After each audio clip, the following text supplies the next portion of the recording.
they so rightly deserve. As we have talked, you've always got to be twice as prepared as any man as you go into a room and participate in a debate. And I'm a huge cheerleader. I'm so thrilled Cheryl wrote her book. And I am pleased that Dee Dee has done her documentary and done her book. And I like that Ruth is out there talking about it and Steve's supporting us.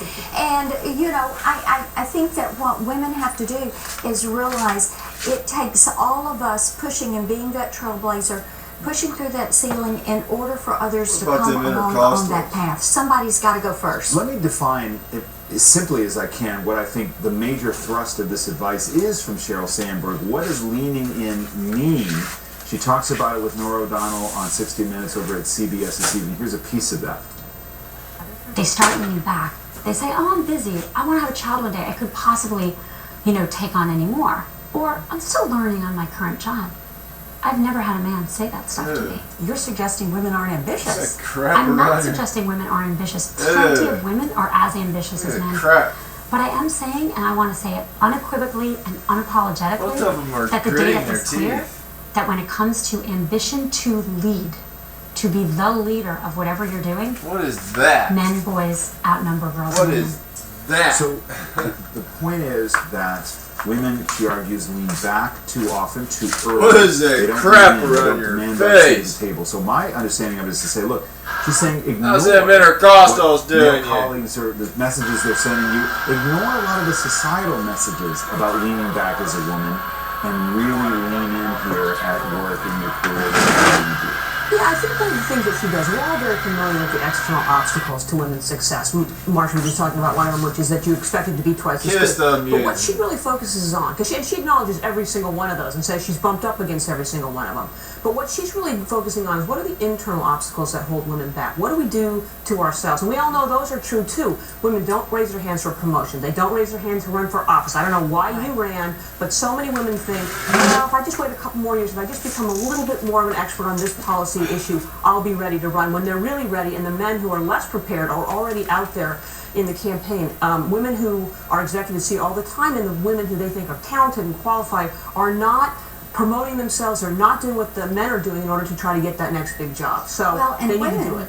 Yeah, women kind of wait to be invited. Correct. And men just push their way through. And I think that that's kind of a difference. And I think this is her big contribution to the debate, which is helping make us more aware of how we do this to ourselves, granted the external obstacles that we're worried about looking at a round table if we interrupt somebody. And in the sort of longer term, we may be thinking about, well, what if I'm an associate at a law firm and I might get married someday and I might have children, so do I, and she talks about leaving before you leave. I think it's really important, but I also think it answers the question, David, of why it's so controversial, which is this is something that hits all of us close to home. If we're deciding to stay home with our children, we could feel criticized by this, though that is not her intention. If we don't have the flexibility or the luxury of choosing to stay home, which most women don't, they're working because they need the paycheck, we could feel criticized and resentful of her. And so because she's talking about something that really hits at the core of our beings, I think is why the hate word comes up. You know, in the realm of politics, I can just bring Steve in on this. I mean, here you were instrumental. We have a voice in this, at least some perspective on it. And look, in the political realm, you work closely with Sarah Palin. One of the things that strikes me about Sarah Palin, here was a conservative woman who was a relatively new governor, and she jumps into this huge new level of presidential politics. And she was living a life that rarely Sheryl Sandberg is advocating. Her husband, Todd, was by her side, a true partner in what they were doing, and totally supportive in a way that Sheryl Sandberg says you have got to have in a partner if you're going to be able to lean in and be successful in the way that she was. Absolutely, and Todd Palin was a full partner. He was a great partner. He was, in a lot of ways, in my view, a person who made her career possible as a gubernatorial candidate, a governor, ultimately as a vice presidential candidate. But I think that's true in any successful marriage, whether it is the fully supportive female partner or the fully supportive male partner.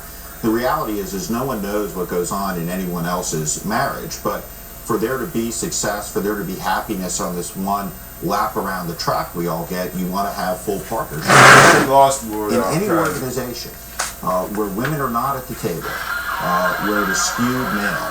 In today's day, when them Pentecostals start wrapping their way up your spine, that's going to have what do you problems. think? One of the problems. Did we lose the war against Al Qaeda? Enough women at the table, but any company, any organization in today's day and age that doesn't give equal opportunity to women, that doesn't advance women to the table, is going to be an organization that has difficulty competing. And isn't that interesting, Congressman, when you talk about, I mean, there is the culture in the Republican Party about the next in line. Well, women aren't always the next in line. Well, that's exactly right, and what women have to do is jump the queue. And sometimes that causes resentment from men and other women also, because if you are too aggressive or if you are outspoken in a manner that a man would be, then you are looked at as being too much so for a woman. But you do have to jump that queue, because legacy we have not for this had generation enough women is stepping up to move to that national forefront and being on a national ticket. And you have to kind of make your way. You can't wait to be invited.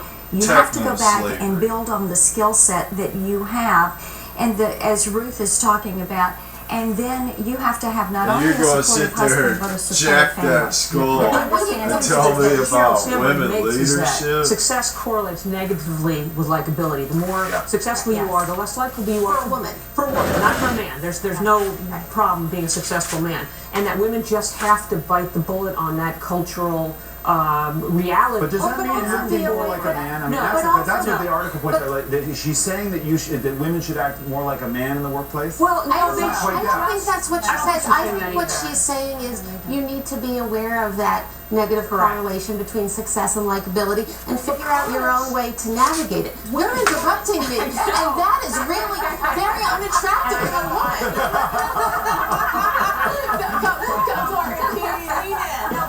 Once you point out that fact that people correlate likability to success and say, hey, you're penalizing this successful person because she's a woman, that it changes that dynamic. And so by talking about it, by elevating the issue, by pointing it out to people, you can begin to address it. Well, and part of it is that some men are not comfortable, even in this day and age, they're not comfortable with having a woman as a decision maker. And so that kind of clouds the issue. How do men respond to this? I mean, I think there's an aspect in any workplace where, men, if they're in truly equal partnerships with their wives, are thinking about their own schedules, are sort of putting this on the agenda in some way. And then the other question that I talk about with my wife is, what is it that we want for our daughters? Do we want Sheryl Sandberg to be part of the spectrum of choices we absolutely hope that this is somebody that you can become. You may choose to do something else. You may choose to stay at home and raise kids, and that's great too, but this is certainly someone that you should emulate. I have 2 daughters. I don't want there to be any limits on their horizons. I want them to achieve at the highest level of their abilities, to do whatever they want to do. Mm-hmm. My wife made the decision to give up her career to stay home with our children. I think that's admirable work. I think it's to be admired. And in our marriage and our partnership, that's what works for us. But you don't want women to have any low horizons, that they are forced to make decisions because there are limits out there that have been imposed. And I think certainly for people of my generation, and I'm 42 years old, we've been accustomed over my entire work life to working with women. And in the firm that I work for, women represent roughly half of the senior leadership of the company. They're vital to the success of the firm. And so I do think that when you look at women in politics, you look at women in business, you look forward to the day when we will have a woman president and the glass ceiling is finally shattered, that there will just be more and more opportunities as the years unfold. Can I just, Ruth, do you feel like this has started something, and what is the it that it has started? Well, it has continued what I think of as the endless national discussion about women and gender and the workplace and family. It started 50 years ago. Betty Friedan, I suspect that not us, but somebody is going to be sitting here 50 years from now having the same conversation. Interestingly, I asked my daughter, who's a senior in high school, told her I was writing about this book. I said, do you think about balancing work and family when you think about life? And she said, absolutely, yes, I do. And I said, and do the boys in your grade? And before I could get the words out of my mouth, I said, no way. No. I don't think about it at all, which is really interesting. I want to say one thing about Sarah Palin. I thought you talked about jumping the queue. Yes, queue jumping is important. It's really important that when women jump the queue, they're ready to jump the queue, and they come with the background and expertise. Well, otherwise, it sets everybody back. Yeah, final point here, Marcia, then I get to women bring a diversity of experience. They travel a very circuitous route in their careers, and they bring all of this wealth of information, working with their children, working in schools, all of these to the table, and that is why I think they are more effective public policy makers many times than their male colleagues. And you write about that in your book, and a good point to end on. We're going to continue our roundtable discussion in just a minute. We'll talk some politics. We'll talk about it with Jeb Bush when I talk to him in a moment and get reaction from our group right after this.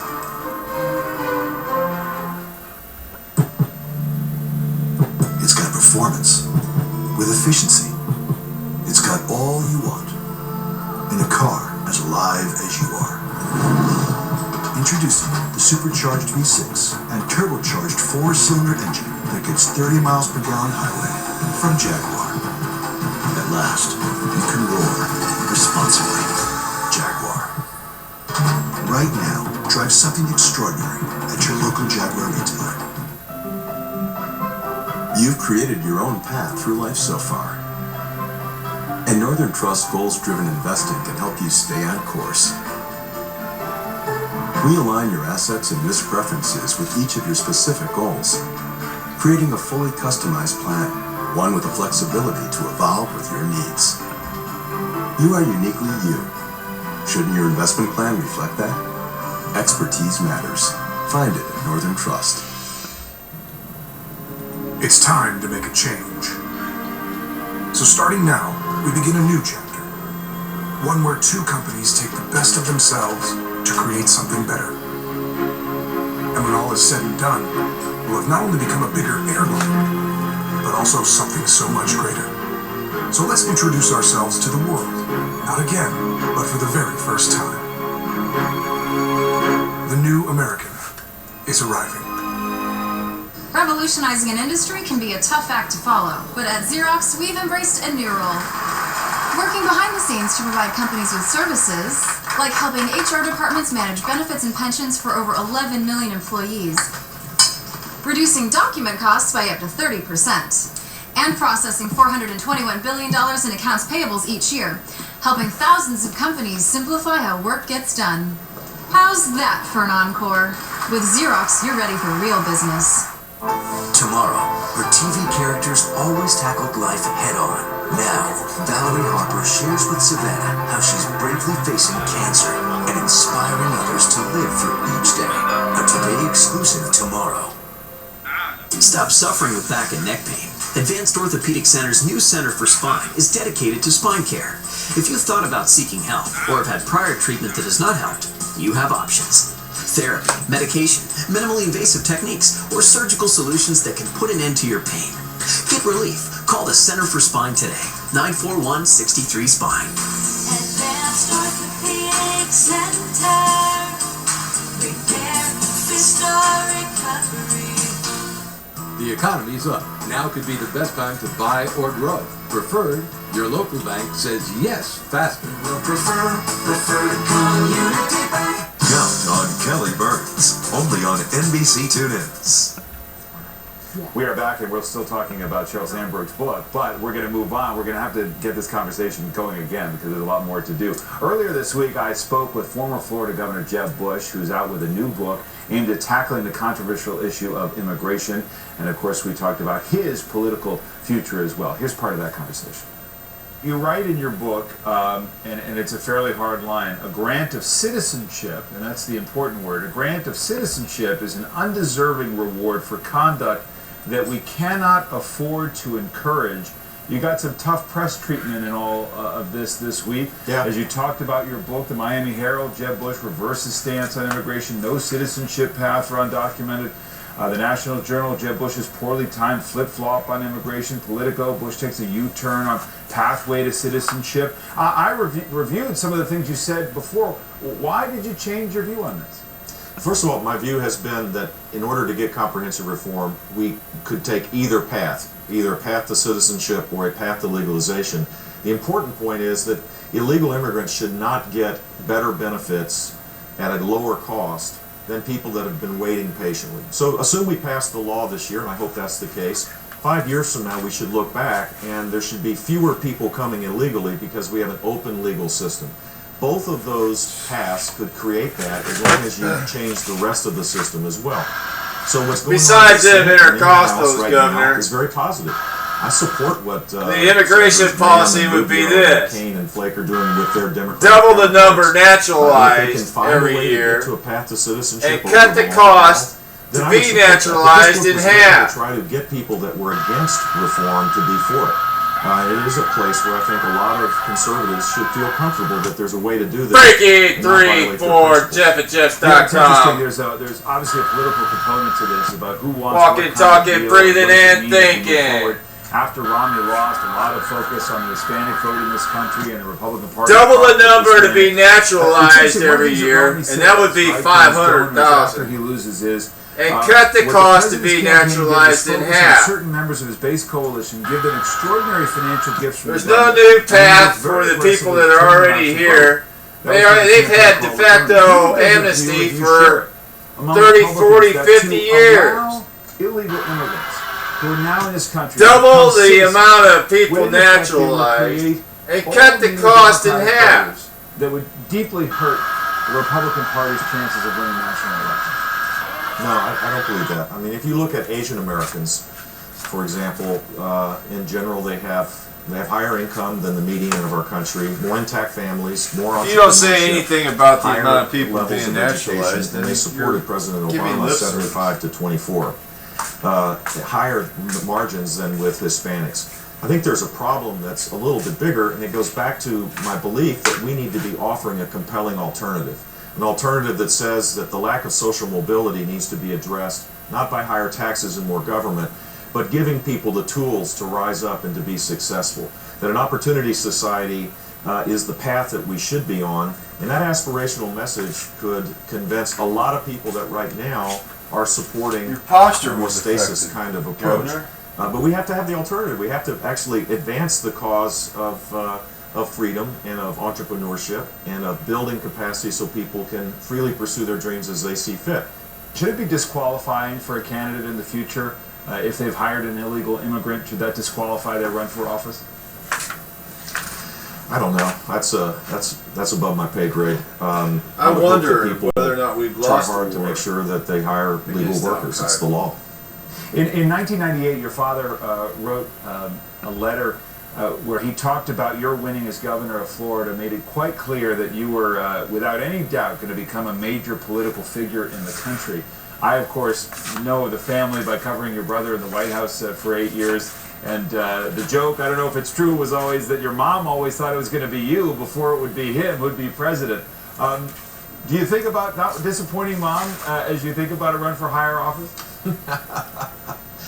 I don't know what my mom's view on this. I'm not going to ask her either because I don't want to begin the process to think about it until it's the proper time to do so. I'm proud of my family. My son is running for statewide office in Texas. Now I know what my dad feels like when he wrote those letters about George and I. How about the legacy of the Bush presidency? You'll be part of his library that's opening. It's hard to imagine that he's already at the point of having a presidential library. But here he is. How do you think views are emerging about the Bush presidency, the second Bush presidency?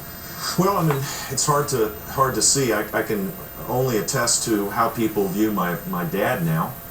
A lot of his accomplishments were overshadowed by the '92 election, and over time, it's like that intercostal people right began there. to view my dad in a different light than they did shortly after his tenure as president. Was just right. Now, I think everywhere I go, at least he's a beloved guy, and pull that rib back he's a into the spectacular human vertebrae. being. In his 4 years as president, a lot of amazing accomplishments took place. You can't stop that. So my guess is that history will be kind to my brother. Sir. The further out you get from this, and You the can't more walk people through that door.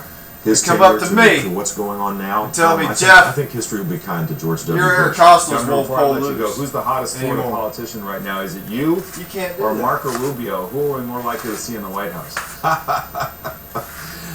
Man, you guys are crack addicts. You really are obsessed with all this politics. You know, I've been called a lot of things. Marco Rubio's a great guy. Okay, heroin addict. Is that better?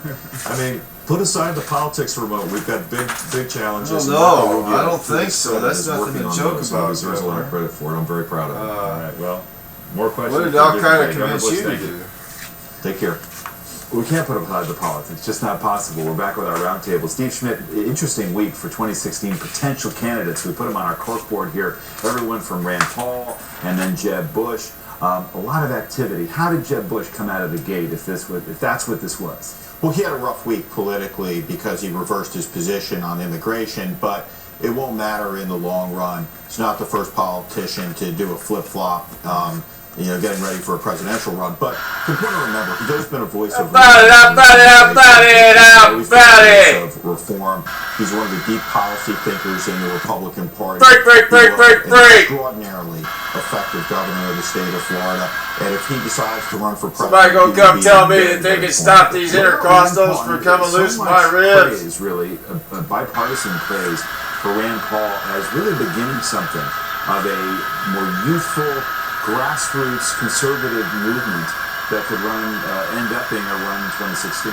Well, it was fun to watch the filibuster. Until then, filibustering. I think I'm wondering about whether or not we lost the war to Al Qaeda. The notion that we could be sitting here and drones could rain down on us from the sky, that's not the real question about drones. The real question about drones is what's happening overseas, what are the best thing I can do what authorization, is uphold the Constitution. But it is nice to see a real filibuster, and it is nice to, and it just illustrates. Freaky 3-4 JeffandJeffs.com still in recovery. Isolationists, neocons, and strong executive branch conservatives like George W. Bush versus get the government out of my business conservatives like Rand Paul. Ruth, I really disagree. He did ask an important question, and that is, are there limits to executive power under our current war footing situation domestically? He got the wrong answer and the critical answer from the White House. As a matter of principle, he went up and he got a firm answer after he did this. But for the security risk, don't let them collect the money. I want to change it slightly before I let all of us go here, which is Ashley Judd. There's news this morning that she wants to run in Kentucky. So what you'd have to do in order to be actually has residency in Tennessee. How do you handicap her prospects? She is one of my constituents. She is a friend of mine, and on election day in November, Ashley and I stood at the polls and snapped a picture and tweeted it out. Could she win? It shows that would it be sadistic to laugh at somebody's if she runs, she will run hard, and knowing that family, they are very tenacious and spirited. That's a fabulous non-answer. We're going to be right there. Just be back in a moment.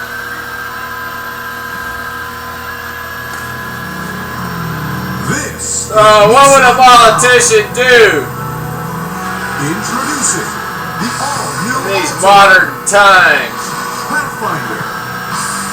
Modern politician would have to flatten the pyramid of power. Savings like 0% APR on popular models or Sign and Drive Ultima. Shop at in order to do that under the current Supreme Authority, you'd have to vote your constituency very closely. Cause cramps, but Phillips Catholics don't. They have magnesium for effective relief of occasional constipation. Thanks. Break it 3-4. The modern politician would have to vote within his or her constituency very closely. Thankfully, E-Trade has low-cost investments and no hidden fees. But, if you're still bent on blowing this fat stack of cash, there's a couple ways you could do it.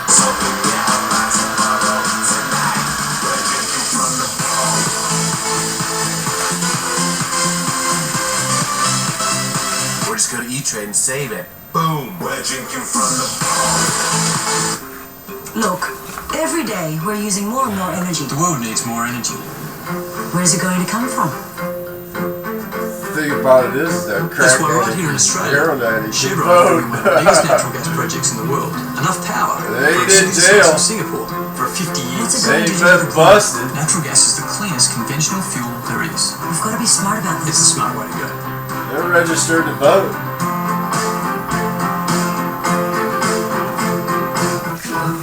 cold and I took NyQuil, but I'm still stubbed up. Truth is, NyQuil doesn't unstuff your nose. What? Alka-Seltzer Plus Liquid Gel speeds relief to your worst cold symptoms, plus has a decongestant for your stuffy nose. I'm registered to vote. That's the cold truth. Thanks to all of you. Terrific discussion. Sorry our audience can't still be with us. We'll continue for a few minutes. That is all for today. We'll be back next week. If it's Sunday, it's Meet the Press.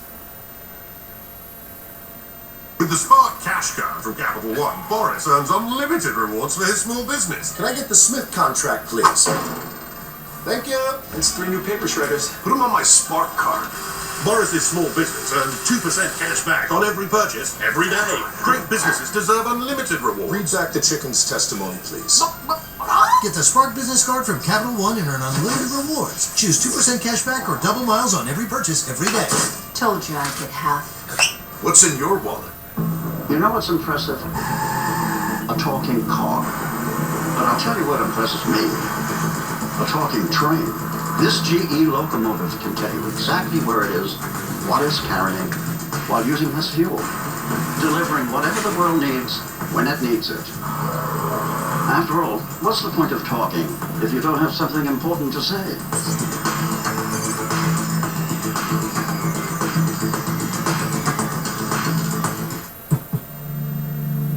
It's got performance with efficiency. It's got all you want in a car as alive as you are. Introducing the supercharged V6 and turbocharged 4-cylinder engine that gets 30 miles per gallon highway from Jaguar. At last, you can roar responsibly. Jaguar. Right now, drive something extraordinary at your local Jaguar retailer. You can always tinfoil your house to reflect the sun's rays back up into space to try to reduce climate change, but there are easier ways to go green, like turning off the lights when you leave the room. You can save the tinfoil for leftovers. The more you know.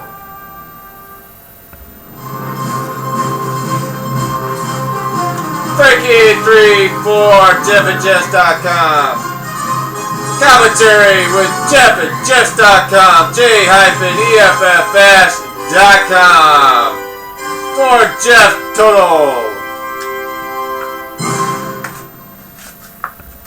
I'm attorney Jonas Kushner. When thinking Social Security disability benefits, think Kushner & Kushner. The Rob and Stuckey sale of winter events starts now. Plus, this week only, half off every bed in our store.